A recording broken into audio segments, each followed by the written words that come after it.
hapon po sa inyo lahat. Mapagpalang hapon na ating pagsamba. Salamat sa pagsama niya kaninang umaga na pagsamba. Salamat din po sa kanyang salita. Ngayon po mga kapatid, dumaan tayo sa pagkakasakit. Kung naalala ninyo, 3 topic yung tinalakay natin dito sa Colosas.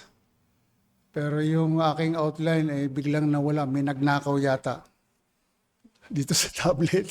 Siguro nabura po. Isa sa nanlumo ako nung Friday ng alas 6 ng umaga, palibasa pasmado ang kamay, manhid ang kamay ko. So binabago ko yung font niya, yung size, biglang naburan lahat. So binuno ko po, pilit kong nire-recall yung aking in-outline, natapos na, planchado na yon, 1 week na ginawa. Pilit kong ni-recall, pero biyaya ng Diyos. Siguro may pagbabago, pero yun pa rin naman po ang pinakalaman. So sa hapong ito, ating itutuloy yung series sa Colosas. At nabasa na ng ating presider yung verse 15 to 19. Gusto ko i-recall yung ating pinaka-main theme ng Colossians, the supreme sufficiency and lordship of Jesus Christ. Ang pinakamataas, kasapatan at pagkapanginoon ni Jesucristo. Kumbaga, habang tinatalakay natin ito mga kapatid, gaano ba talaga natin kakilala si Kristo? Gaano ba tayo may ugnayan sa Kanya? Gaano ba tayo nagpapasakop sa Kanya? At gaano ba tayo umaasa sa Kanya? Kaya sa hapong ito, tayo po ay pangunahan ng Diyos, tayo po ay manalangin. Aming Ama, muli po kaming lumalapit sa inyo at patuloy po ang aming pagpapakababa sa inyong harapan at kayo ang laging maitaas. Panginoon, aming Ama, hinihiling po namin na kami ay inyong samahan sa aming pagtalakay sa serye ng Colossians chapter 1 at loobin niyo po sa iyong mabiyayang pagsusustain sa aming buhay ay matapos po namin ang aklat na ito. Ama, samahan niyo po ang bawat isa sa amin na sa guidance ng banal na Espiritu, tanggapin namin ng may pananampalataya ang inyong mga salita at maipamuhay namin sa araw-araw na buhay namin, especially sa aming patuloy na pagpapakabanal. Marami pong salamat, kayo ang may taas, kayo ang maluwalhati, ito po ang aming dalangin sa pangalan ni Jesus. Amen. Si James Smith po, sa kanyang daily remembrances. Sino ba si James Smith? Si James Smith, 1802 to 1862, siya po ay pinalitan ni Charles Spurgeon sa New York Park Street Chapel sa London. Mula 1841 hanggang 1850. Siya po ay British Baptist pastor and prolific author known for experiential devotional writings focused on gospel comfort and grace. Sa kanyang daily remembrances about Lordship of Jesus Christ, ito po yung kanyang sinabi at mahaba po kasi ito, sinamari ko lang at tinagalog. Si Jesus ay namatay para sa ating mga kasalanan. Ay karapat-dapat, napapalakas na naman. Yung po talaga, natural ko Batanggenyo Naalala naman ninyo, Batanggenyo. So, si Jesus na namatay para sa ating mga kasalanan ay karapat-dapat tumanggap ng kapangyarihan, karunungan, lakas, karangalan, kaluwalhatian, at pagpapala. Hinding-hindi natin masasabing labis-labis ito para kay Jesus. Ngunit siya ay karapat-dapat din na paniwalaan kaysa kay Satanas sa kawalan ng pananampalataya ng mundo o sa mga pinapakita tungkol sa kanya upang pagkatiwalaan ng lahat. Para sa lahat, bago ang lahat, ang mahalin ng higit sa iba. Si Jesus ay karapat-dapat na maging ating halimbawa, ating pinagkakatiwalaan, ating hari, at ating lahat. Siya ay karapat-dapat sa lahat ng kanyang hinihiling, lahat ng maibibigay natin sa lahat ng kanyang mga taong nilikha para sa kanya o nagdusa para sa kanyang layunin. Mga kapatid, ganito natin i-acknowledge, kilalanin, at paniwalaan ang pagiging lordship ni Jesus Christ. Ganun po. Para kung ibabalik natin sa ating sarili, gano'n ba talaga natin siya kinikilala? Ayon po sa ating talata sa Colossians chapter 1, verse 15 and 18, ito po ay bilang pagpapahayag ng pagka-Diyos ni Kristo. Siya ang eksakto nakikitang representative o representasyon ng di nakikitang Diyos na nagpakilala sa Diyos sa sangkatauhan. So ang talata pong ito, mga kapatid, bilang isang direktang kontra sa anumang maling pananampalataya na nagpapabawas po sa tungkulin ni Kristo, na binibigyan din po, mga kapatid, na siya ang parehong lumikha ng lumang mundo at ang ulo ng bagong nilikha, ang iglesia. So, para ma-recall natin, kung umaga natin pinapangaral ito, nakaraan ng ating pagtalakay sa serye na ito, Colossus chapter 1, mula verse 3 to 5, naunawaan natin mula nung unang marinig ang katotohanan, ang Ebanghelyo, ay lubos na nagpasalamat po. Sino? Sina Pablo sa kanilang pananalangin dahil napabalita po. Alin na napabalita sa kanila? Ang kanilang pananampalataya at pag-ibig sa mga banal. Sabihin, mga kapatid sa pananampalataya. At mula verse 6 hanggang 12, naintindihan natin ang pananampalataya at pag-ibig na ito, ano po nangyari? Ang bisa ng Ebanghelyo, mga kapatid, nagbunga po at lumago sa buong sanlibutan. At ganun din sa kanila, mula ng araw nilang marinig at maunawaan ang biyaya ng Diyos sa katotohanan. Kaya nga po, napakahalagang ipangaral ang gospel eh. Kasi may bisa po ito eh. Kasi ito yung Ebanghelyo na nabanggit ni Pastor Bill kanina, continuation from Sumandig, na sino ba ang salita? Si Christ. Si Christ ay gospel. Di ba? May bisa, bumabago talaga ng buhay. So mula verse 13 to 14, ganun din. Naunawaan natin na tayo po ay napalaya sa kapangyarihan nino. Sino po?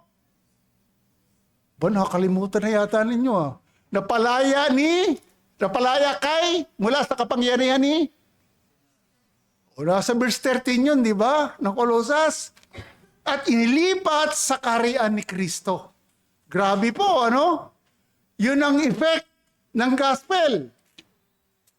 Nagkaroon tayo ng katubusan at sa Kanya ay napatawad ang ating mga kasalanan. Masasabi ko po mga kapatid sa bawat isa, sa atin lahat. Ako, ikaw, tayong lahat. Napakabisa po, effective. Hindi natin ipapangaral, nahihiya pa tayo minsan eh. Minsan pa nga, marites pa nga nasi-share natin eh. Napakabisa ng katotohanan ng Ebanghelyo. So ngayon, talakayin natin ang ating teksto mula verse 15 to 19. Ano ba ang gustong ipaunawa ni Apostol Pablo sa kanila, sa mga taga-Kolosas, at siyempre sa atin ngayon? Panahon natin ngayon, ang tungkol kay Kristo. Kasi dapat malalim ang pagkakilala natin kay Kristo. Kasi parang yung iba, ang tingin kay Kristo, provider lang eh. Healer lang eh. Pero mas malalim pa doon, although ginagawa talaga yun. So ngayon, yung verse 15 to 19, background and context, ang passage po na ito ay nagpapakita isang direktang pagtanggi sa mga maling pananampalataya. Ano po yung maling pananampalataya sa kanila? Tulad ng Gnosticism. Yung po maling pananampalataya. Hindi na natin kailangan paliwanag kasi hahaba tayo eh. Nahangad na bawasan, ito yung binanggit natin kanina, nahangad bawasan ang papel ni Kristo sa pamamagitan ng pagmumungkahi na siya po ay mababang emanation mula sa Diyos o ang mga kapangyarihan ng anghel ay may mas malaking otoridad. Ano ba ibig sabihin ng emanation? Alam nyo, tinutukoy po nito yung saktong pagdaloy o pag-agos, pagpapatuloy o paglabas mula sa isang pinagmulan o substance mismo na binubunga. Halimbawa, radiation. Di ba? Pag radiation, di ba merong parang lumalabas na, no? So, hindi na natin siguro, alam ng iba dyan, yung amoy, smell, o ideya. Alam nyo mga kapatid, ito po ay pagpapahiwatig ng isang bagay na nagmumula sa isang mas mataas. Yun talaga si Kristo eh. Pero ang tingin ng mga imagination ay mababa. Mababa ang tingin nila kay Jesus Christ. Central o pangunahing pinagmumulan tulad ng liwanag mula sa araw ng isang pakiramdam mula sa isang tao. Ang tingin po nila o pagkakilala nila kay Kristo ay mababang pinagmumulan ng lahat ng mga bagay. Nakakaawa naman pag ganun. Parang napakababa lang ni Kristo. So, ang Colossus chapter 1 verse 15 ay isang masasabi nating malalim na sipi na nagpapatunay sa ganap na katastaasang kapangyarihan, pre-existence, at pagka-Diyos ni Jesucristo bilang manlilikha at tagapagtaguyod ng lahat ng bagay. Sustainer ng lahat ng bagay. Grabe po. Ako po'y humahanga lalo kay Kristo habang ini-study ko ito eh. Sana ganun po tayo. Sinulat ni Pablo ito upang labanan ang mga lokal na maling pananampalataya, ang Colossus heresy, na nagpabawas nga po ng tungkulin ni Kristo. Itinatatag ni Pablo si Kristo bilang larawan ng Diyos, pinuno ng iglesia at sustainer of universe. Grabe po mga kapatid. Ang Colossus heresy o heretic, sabihin natin heretic, ang iglesia noon ay naharap sa mga maling turo. Ano po yung maling turo? Isang halo ng Hudyo na legalistic, Gnosticismo at pagsamba sa angel. Mababasa naman natin dyan eh, na nagmumungkay na si Jesus ay hindi po sufficient. Grabe po kanilang paniniwala. O di, pinakamataas na tinataas nila ang mga anghel o lihim na kaalaman sa Kanya. Alaban niyo, nung dati, charismatic pa kami, minasamahan po kaming association. Isang gawa, hindi ko na i-mention kasi malapit lang doon kina Brother Adrian. Hindi ka naman sumasamba doon. Sinasamba po nila yung angel. Hindi ko na kailangan i-mention kasi kilala ng iba na marami dito So, alam po ba nyo, nagmumungkahi na si Jesus, hindi sapat at lihim na kaalaman sa Kanya.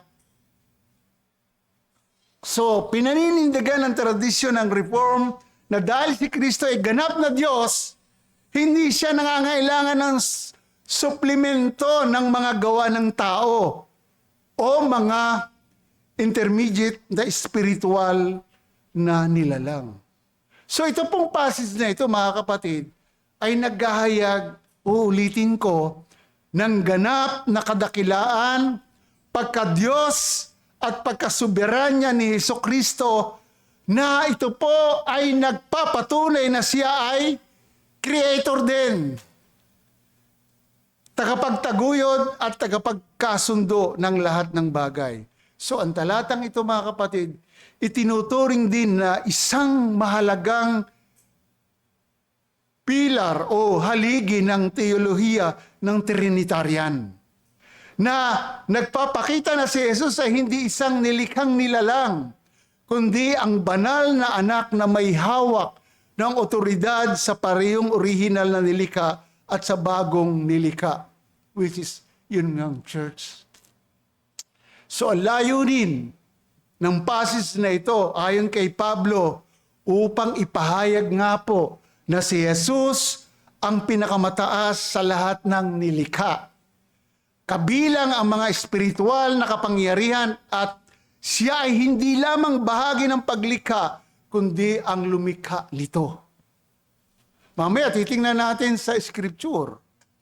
Maliwanag na si Kristo, mga kapatid, ay Diyos na isang malilika at tagapagtaguyod ng lahat ng bagay, spiritual at material.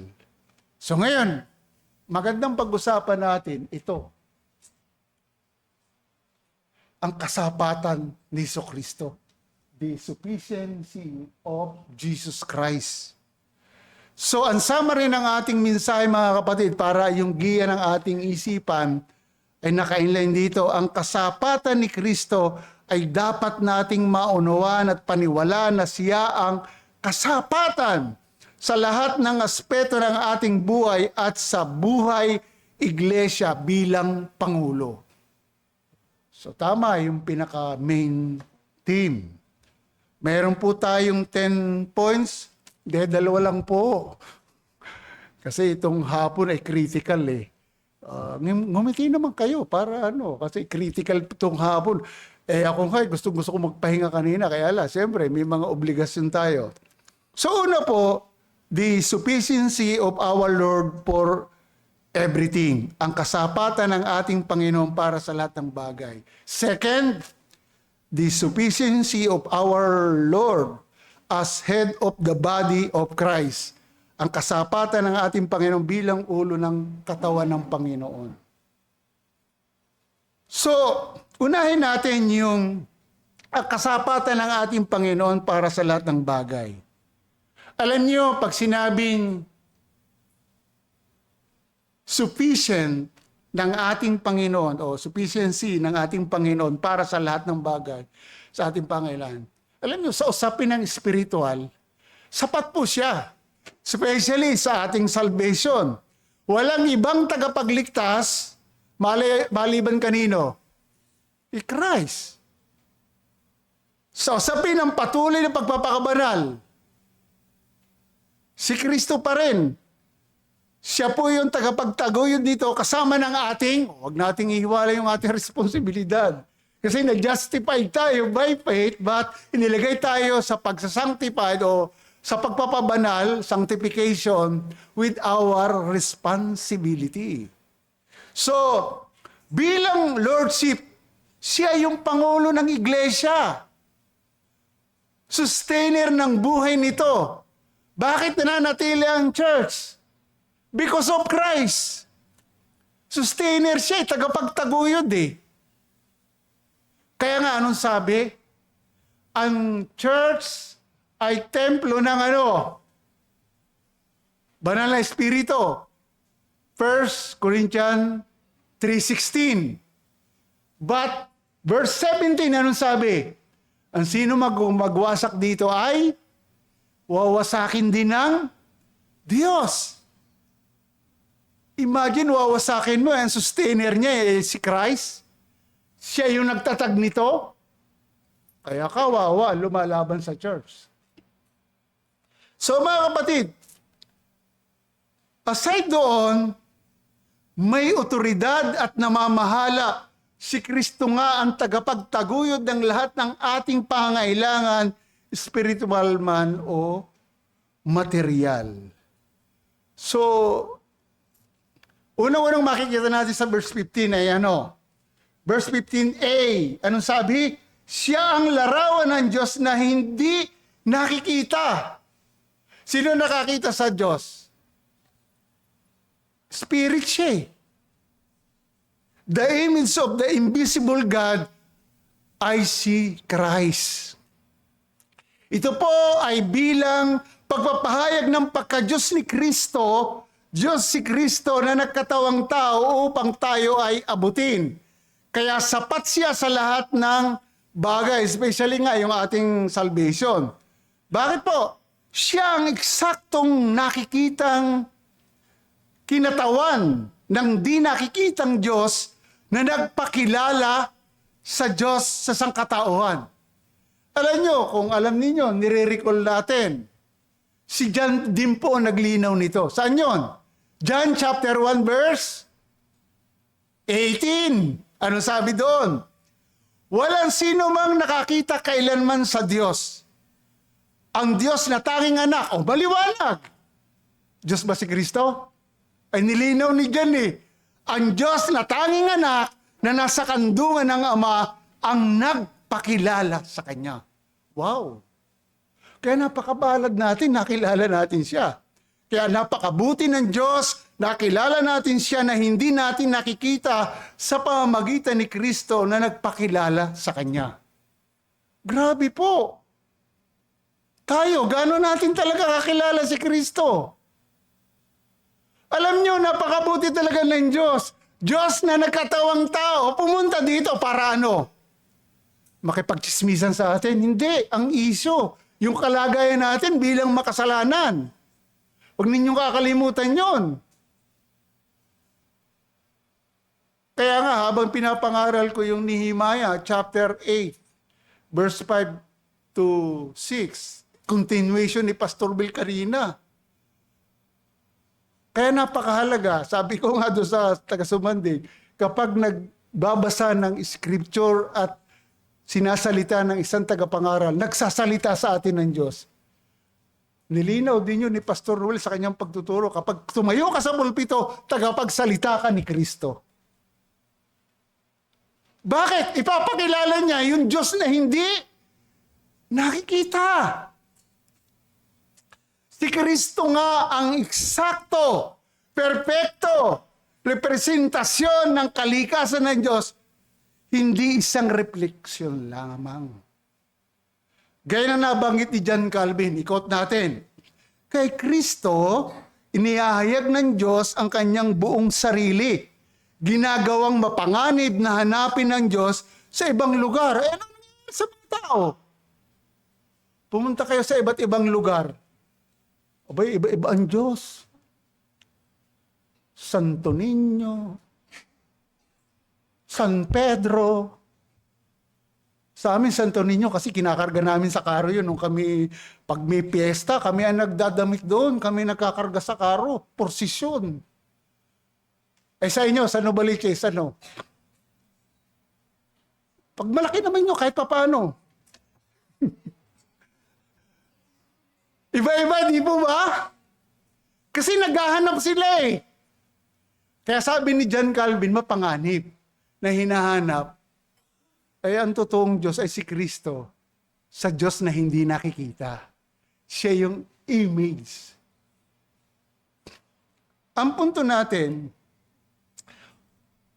dapat si Kristo ang kilalanin at sampalatayanan sapagkat siya ang larawan ng Diyos na hindi nakikita. Grabe, ang tagal natin sa paniniwala na kung kani-kanino tayo. Nakakapagtaka, bakit iba-iba? Di ba dapat isa lang ang Diyos? Yan ay pinakilala sa Israel di ba?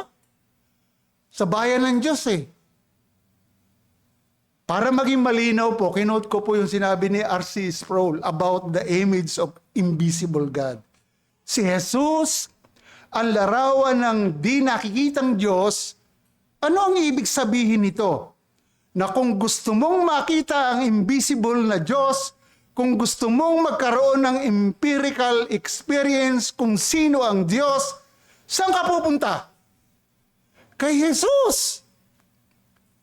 Ang tawag sa kanya ng Hebreo, ayon kay R.C. Sproul, ay ang pinapahayag na larawan ng kanyang pagkatao, ang ningning o kaningningan ng kanyang kaluwalhatian.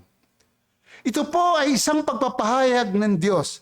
Tandaan na ang mga icon o idolatry ang pangunahing kasalanan ng Israel. Tama naman Huwag kang gagawa para sa iyo ng anumang larawang inanyuan.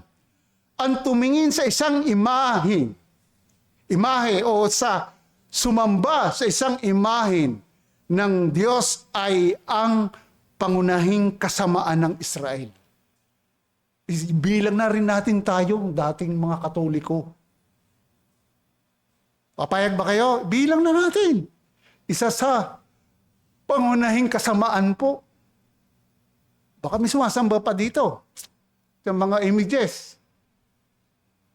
Pangunahing kasamaan yan. Nasusuklam nga ang Diyos Di ba? Tuloy ko.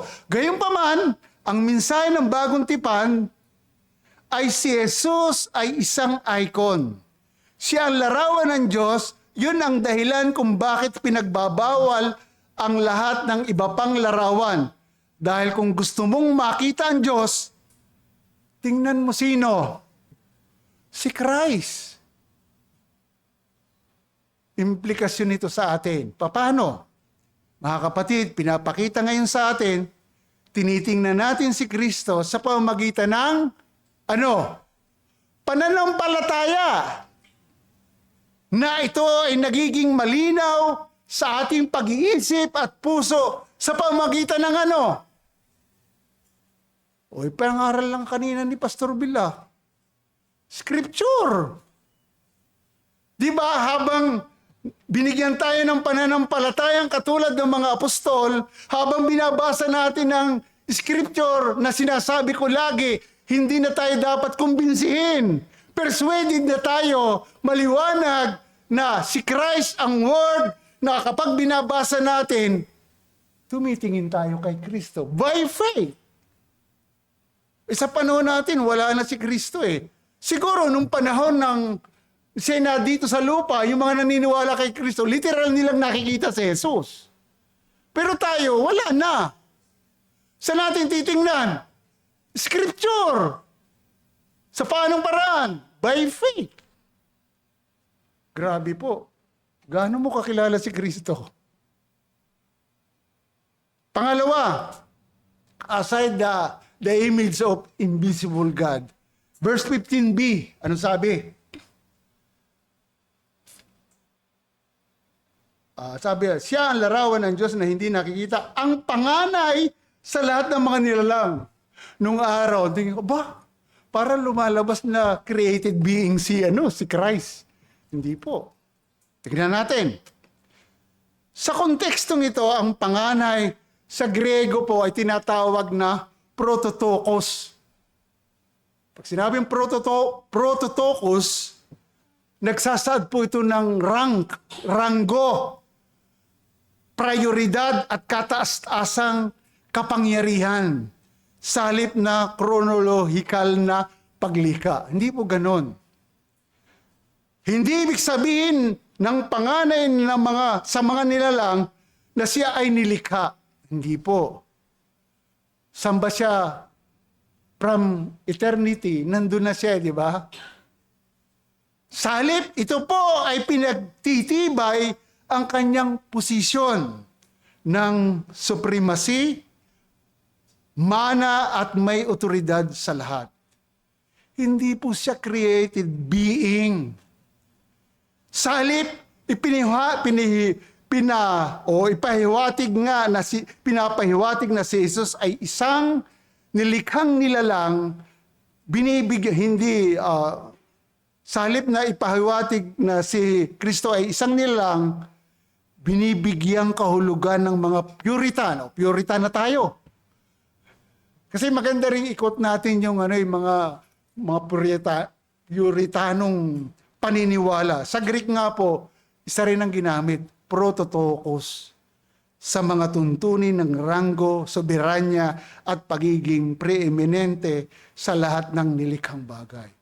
So ganun po si Christ.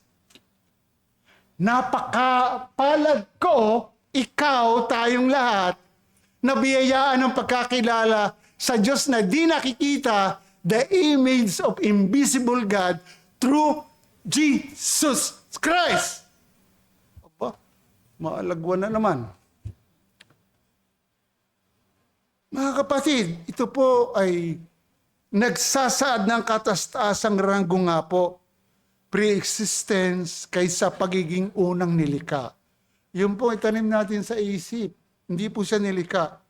Alam niyo, sinasabi nga po ng mga Hudyo tungkol sa Diyos na Jehovah, ang hindi nilikhang may likha ng sansinukob o universe na pinahayag sa lumang tipan na siya ang panganay sa mundo, sa earth.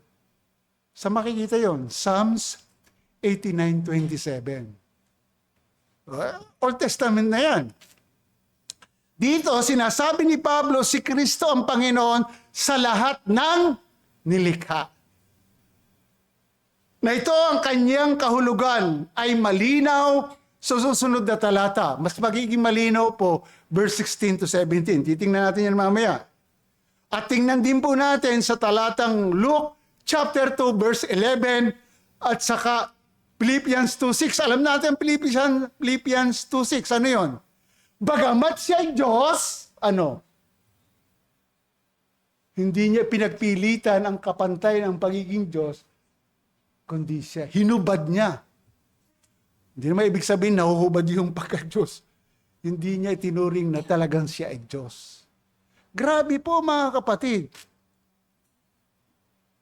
Ayon pa rin po kay R.C. Sproul, panganay sa lahat ng nilalang. Alinsunod sa Orthodox theology, ay binibigyan kahulugan ng panganay prototokos bilang isang titulo ng soberanya at ranggo, hindi bilang indikasyon na si Jesus ang unang nilalang. Ito ay nagpapahiwatig ng kanyang pinakamataas na otoridad sa lahat ng nilikha bilang ang pangunahing tagapagmana. Siya naman talaga lahat Pangunahin siya Wala namang ibang sinugo ang Ama kundi si Christ di ba?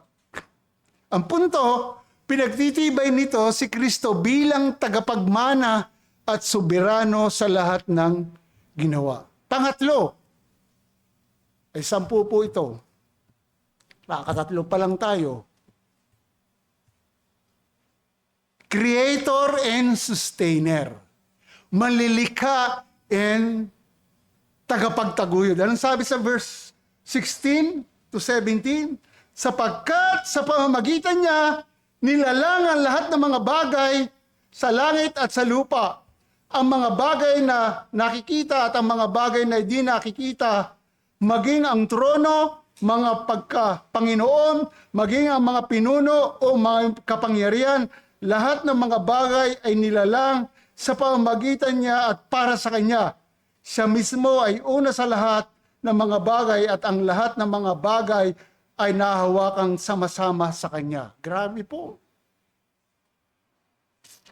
So mga kapatid, pinapakita po dito na si Jesus po ay isang agent ng lahat ng nilikha. Kapwa nakikita at hindi nakikita at sa pamamagitan niya ang lahat ng bagay ay nabuo. Si Kristo din ang aktibong agent ng paglikha. Sa pamamagitan niya o sa Kanya, kabilang ang lahat ng mga trono, mga kapangyarihan, mga pamunuan o mga otoridad. Binanggit naman yan sa talata.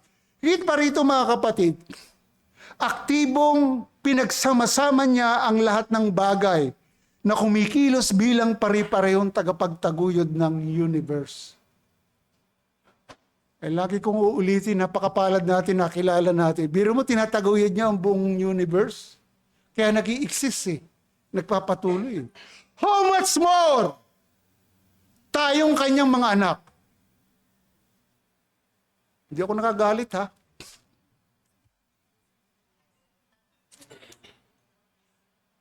Nakilala si Kristo bilang agent kung saan nilikha at para kanino nilikha ang lahat ng mga bagay. Kapwa nakikita at hindi nakikita, kabilang ang mga otoridad na espiritual. Alam natin, maliwanag sa scripture, na ang lahat ng bagay para sa kanyang for His glory. Alam natin yan. Ay, yung ginagawa mo, para saan? For His glory din dapat. Romans 11:36. Ganito natin tingnan ang pagkasuberano ng Diyos. Mula sa Kanya, at sa pamamagitan niya, at para sa Kanya ang lahat ng bagay sa Kanyang kaluwalhatian. Amen. Ba, magandang doxology yun. Di ba? Paano? Pagiging sovereign ng God. Mula sa Kanya lahat ng bagay at sa pamamagitan niya, siya ang sustainer. At yung lahat ng bagay, hindi sa atin. Para sa Kanya yon at sa Kanyang kaluwalhatian.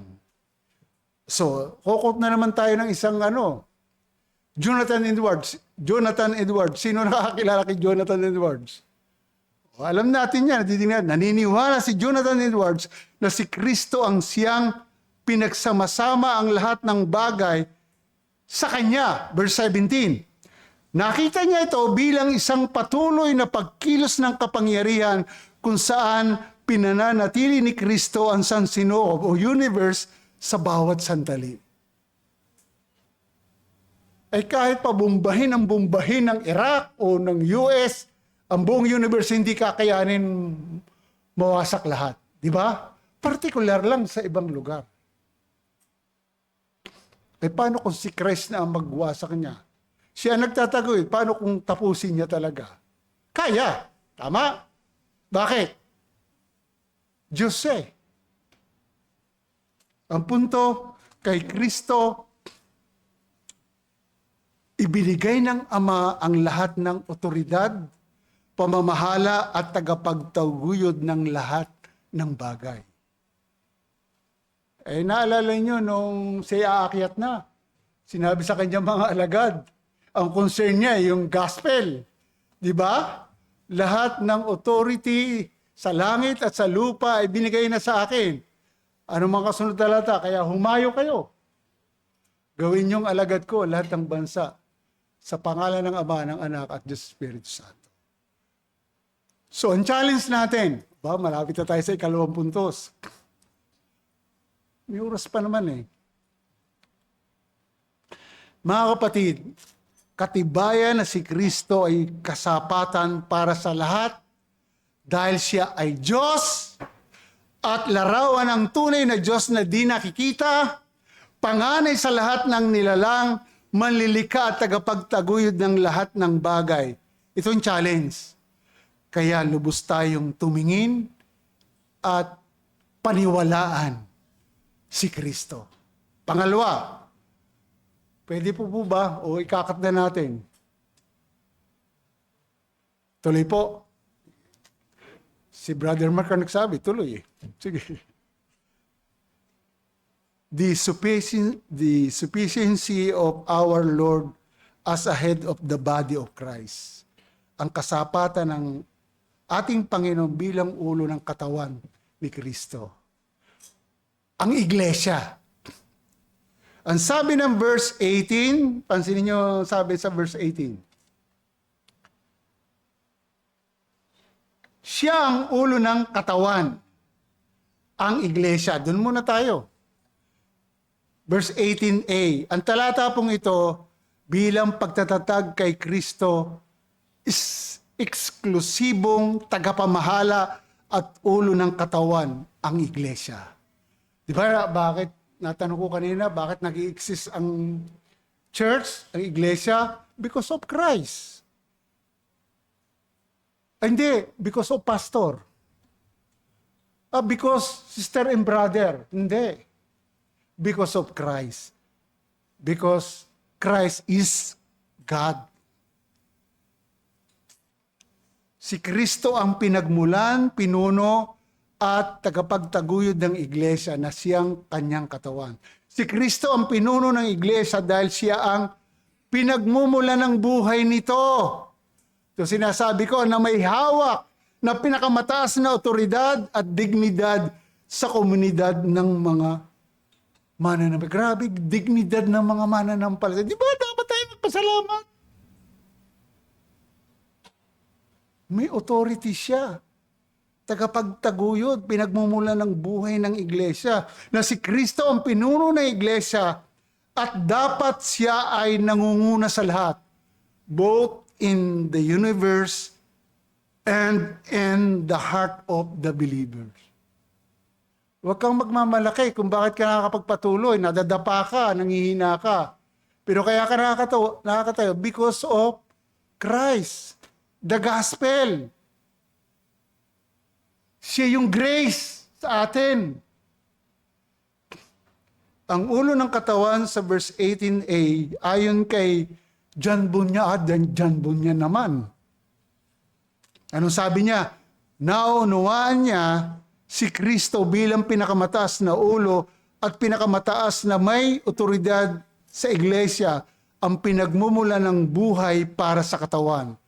Grabe po. Ang punto, si Kristo ang pinakamataas na otoridad, pinuno at pinagmumula ng buhay para sa iglesia. Pagdidiin natin mga kapatid, kaya mga kapatid, ang iglesia ay nagpapatuloy dito sa mundo ay dahil kay Pastor Bill, kaya nagpapatuloy ang CRC, kay Pastor Joey, Pastor Tony, dahil sa mga diakono. Hindi. We are the servant lang. Like Jesus Christ, servant siya. Na siya ang ating ehemplo. Kaya, ang iglesia ay nagpapatuloy dahil ang Pangulo na mamahala at tagapagtaguyod nito ay si Kristo. Second sub-point ng second main point na ano ba ang second point natin? Yun na nakatanda. Naglalaps na yung aking mind na. The sufficiency of our Lord as a head of the body. Okay.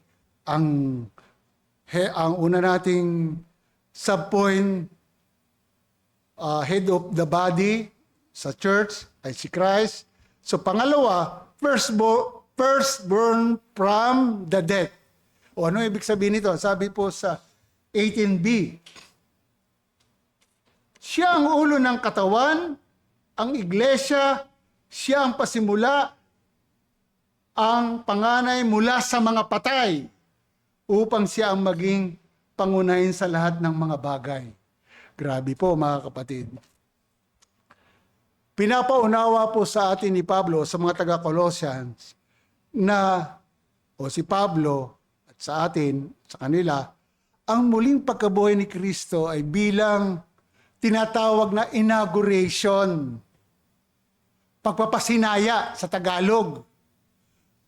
Inauguration ng isang bagong nilikha na nagbibigay sa kanya ng preeminensya sa larangan ng pagtubos, gayon din sa kalikasan. So, ipinapakita po ang posisyon ni Kristo bilang panganay mula sa mga patay, bilang pinakamataas na pag-angkin. Ano po yung inaangkin? Sa pagiging preeminence o ang may hawak ng unang lugar. Ano Ano po unang lugar? Ano po? First place. In English mo lang eh. Ibig sabihin, unang bunga ng muling pagkabuhay. Siya ang unang lumugar dun eh. Nakukuha nyo? Grabe po. Sana kayong mga manggagawa. Lahat naman tayo manggagawa, umating kayo kahapon. Napakaganda ng discussion namin.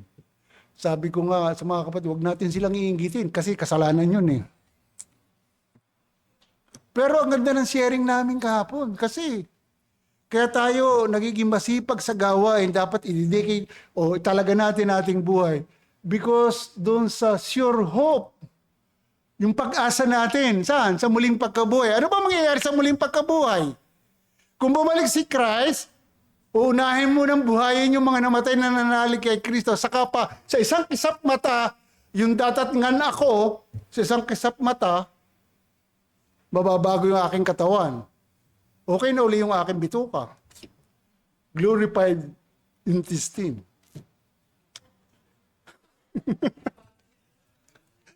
The body, kayo naman. De, grabe po mga kapatid. Unawain natin. Ang ganda ng aming discussion kahapon. Grabe.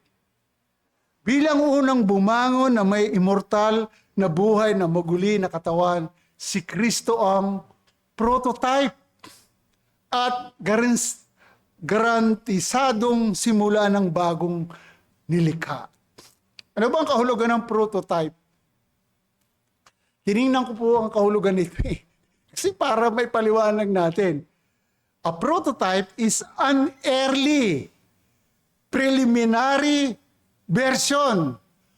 Dahil salita, model or sample of a product, system, or concept built to test or to test. Nabibisaya at Batanggin nyo eh. Evaluate at refine its design and functionality before mass production. Tama. Siya ang unang bunga ng muling pagkabuhay. Ang mass production sa second coming. Binanggit ko na kanina, di ba? Mass production, bubuhayin muna yung nananalig kay Kristo, magkakaroon ng glorified body, then yung soul magjo-join. Then yung aabutang buhay, kasama na ako doon. Kung babalik bukas, magkakaroon ng glorified body sa isang kisap mata. Grabe po. Si Kristo ang prototype and God model ng muling pagkabuhay. Kaya nausapan namin kahapon eh. Si Deacon Leo senior ni Deacon Leo, na-encourage kami. Kaya hindi tayo dapat mapagod eh. Maraming hirap dito sa mundo. May sakit, problema, sama ng loob. Kahit Kristiyano na sumasama ang loob natin. Minsan masama ang lasa ng luto. Pero kinakain natin. Hindi, masasarap po ang luto dito. Kayo naman. Gagaling ng mga nagluto. Tawa naman si Maring. Hindi, masasarap po. Ang ibig ko sabihin, ang buhay natin dito, pabago-bago. Pero pumukus lang tayo sa dakilang hope ay binigay. Kasi siya ang unang bunga ng muling pagkabuhay. So mga kapatid, grabe po. Basahin natin sandali yung para maintindihan natin. Filipos chapter 3, verse 20 to 21. Sapagkat ang ating pagkamamayan ay nasa Nubaliches. Hindi sa Nubaliches, mula sa langit. Mula roon ay hinihintay naman natin ang tagapagligtas, ang Panginoong Jesucristo. 21, ito ang pakinggan nyo. Mass production. Amo. Siyang magbabago ng ating hamak na katawan upang maging katulad ng katawan ng kanyang kaluwalhatian ayon sa kapangyarihan na kumikilos sa kanya upang maipailalim sa kanyang sarili ang lahat ng mga bagay. Ayun, sakto. Grabe po mga kapatid.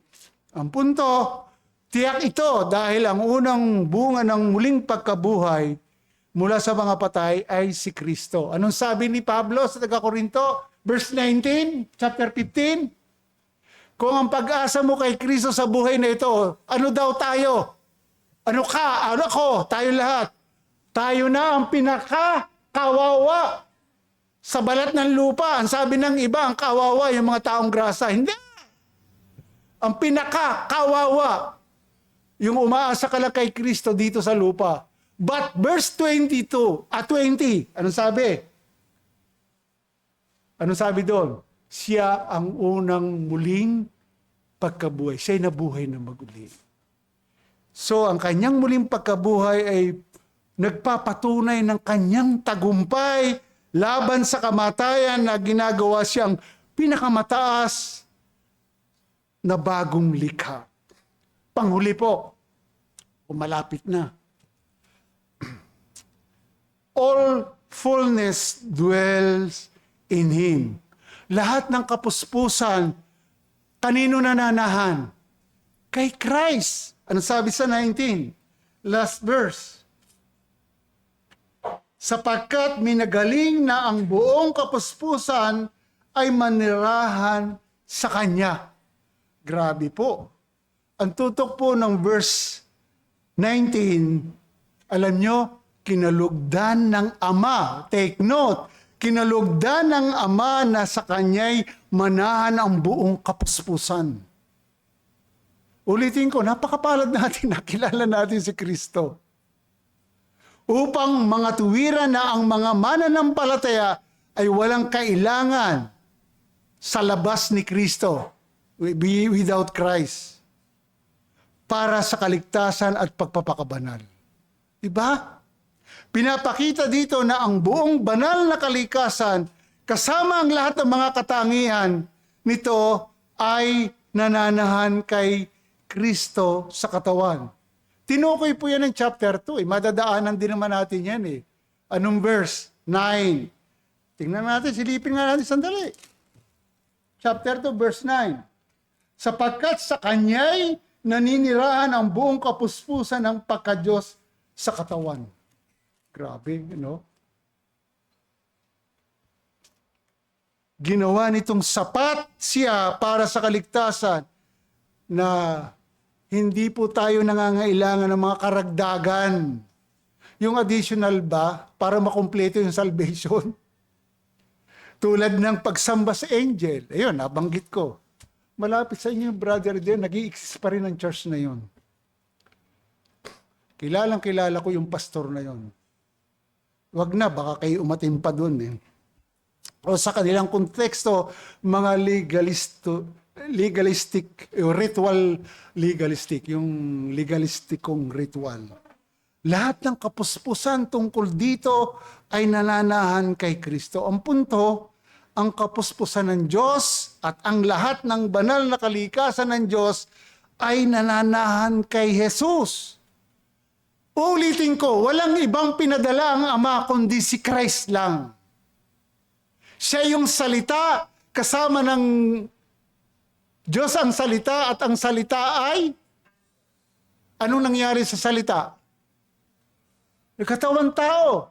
Then ayon kay John, pinakilala niya ang Diyos na di nakikita sa sangkatauhan.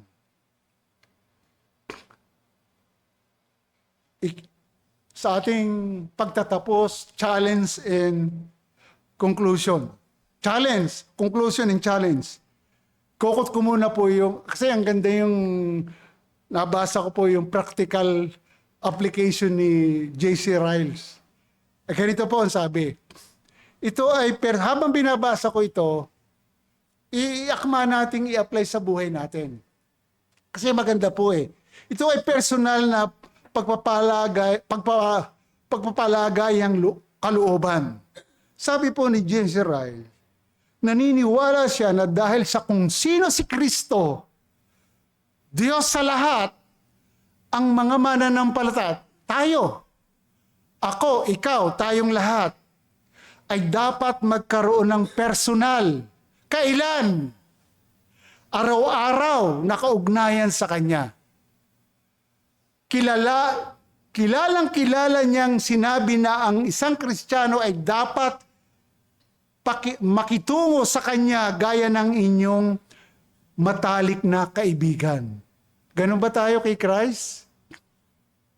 Kasi kasama natin siya araw-araw, lalo pagdala natin ng Biblia. He is the Word. He is the Gospel of Christ. Kung ikaw ay nagsishare, kaya tuwan-tuwa ako sa another name ng SD Ministry. Ano yung another name ng SD? Grabe, no? Sarap sumama yata doon, ah. Tuloy ko. So, lumapit muna sa Kanya sa bawat pangangailangan. Sumangguni sa Kanya sa bawat hakbang. Makipag-usap sa Kanya tungkol sa lahat ng iyong mga paghihirap. Grabe. Bakit? Christ is God. The image of invisible God. Mga kapatid, maliwanag sa ating tinalakay ang kasapatan ng Panginoong Hesus para sa lahat ng bagay na kailangan natin dahil siya nalarawan ng Diyos na hindi nakikita, panganay sa lahat ng nilalang, manlilikha, tagapagtaguyod ng lahat ng bagay. Maliwanag din ang kasapatan ng ating Panginoong Hesus bilang Pangulo ng katawan ng Iglesia. Siya ang pasimula, ang panganay mula sa mga patay at nasa Kanya nananahan ang lahat ng kapuspusan. Mga kapatid, tiyakin ang ating pagtitiwala sa kasigurahan kay Kristo. Bakit po? Pansinin nyo, yung verse 17, pinagsama-sama ni Kristo ang lahat ng mga bagay, maaaring magtiwala ang mga mananampalataya sa Kanyang soberanya sa buhay at kasaysayan. Yung kasaysayan ng history, natala na, hindi na mabubura tungkol kay Kristo. Mga kapatid, at siyempre bilang challenge, tumutok tayo sa gospel. Lalo na tayo mga ngaral ng Ebanghelyo. Tumutok tayo doon. Kasi mabisa eh. Ganito ang nangyari sa taga-Kolosas eh. Kaya matindi ang diin ni Apostol Pablo. Ganon din sa atin. Binabalik ng talata ang mga mananampalataya sa eksklusibong pagtitiwala kay Jesus. Sa halip na umasa sa pagsisikap ng tao o dagdag na espiritual na kaalaman. Kay Kristo lang. Tumutok tayo sa gospel. Anong sabi ni Pablo sa taga-Pilipos? Ang inyo lamang buhay ay maging karapat-dapat saan? Sa gospel. Na nakakaisa. Kaya ang challenge ko po sa all visitors, kung meron man dito, walang ibang dapat kilalanin mo ay walang iba kundi si Jesus. Siya lang ang lagi kong binabanggit na sinugo ng Ama. Nagpunta dito sa lupa bilang Diyos na nagkatawang tao. Hindi siya nagbabago, Diyos pa rin siya sa katawang tao. Siya po ang nagsakripisyo ng buhay. Sa buhay ko, sa buhay mo, sa ating lahat. Lalo na sa iyong wala ka pang relasyon sa Diyos. Sa pamamagitan ni Kristo. Lumapit ka sa Kanya. Ang sabi ng Biblia, sumampalataya kay Kristo. Lumapit kayong napapagal na lubha. Kayo'y makakaramdam ng kapahingahan. Bakit? Si Kristo ay parang isang ama na naghihiling sa kanyang anak sa duyan na ikaw ay kinakalinga kapag kilala mo siya sa pamamagitan ng Ebanghelyo, si Christ. Si Christ ay image ng hindi nakikitang Diyos. Kapag nakilala mo si Kristo, ang kapuspusan ng Diyos ay na kay Kristo, mararanasan mo yun. Panghuli, sabi ni Jonathan Edwards, source of joy in grace. Para kay Edwards, ang kapunan na ito ay hindi lamang isang teolohikong konsepto o pananaw, kundi isang karanasang realidad Si Kristo ang bukal ng pag-ibig, kung saan kukuha ang mga mananampalataya at dapat siyang hangaan sa kanyang kagandahan at kadakilaan bilang the lion and the lamb. Grabe po. Ikaw, gaano mo kakilala si Kristo? Healer lang ba? Provider lang ba? Hindi. Dapat kabuuan kilala mo si Kristo. Unto God, all the glory. Tayo po'y manalangin. Ama, salamat po sa hapong ito. Salamat sa mga buhay na salita mo na nagpakilala sa pagiging Diyos ni Kristo at the image of invisible God. Siya yung ulo ng iglesia, ng katawan mo. Siya po yung unang muling pagkabuhay, panganay sa muling pagkabuhay.